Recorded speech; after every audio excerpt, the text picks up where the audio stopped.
पैसे इकट्ठे करते, कमेटियाँ बनी हुई होती हैं, पैसे इकट्ठे करते कि हमने ना मिलाद के मौके पर झंडियाँ लगानी है, लाइटें लगानी है। वो हर साल ही फिर मोहल्ले में लड़कों की लड़ाई हो रही होती है, वो उतने पैसे खा गया, वो उतने खा गया। तो एक मोहल्ले में एक कमेटी बनी है, उसमें 10 बंदे हैं, तो 5 एक तरफ चले गए, 5 एक तरफ जी। वो कहता वो खा गए, वो कहता वो इतने खा गए, फलां चीज़ इतने की आई थी, वो इतने की चीज़ इसने खा ली है, यानी पैसों के घपले।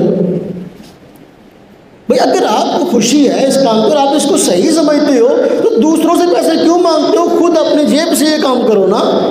तो आप अपनी जेब से तो वो काम करने को तैयार नहीं, 10, 10, 20 रुपये लोगों से मांगे, और वो भी आधे खाए और आधे लगा दिए।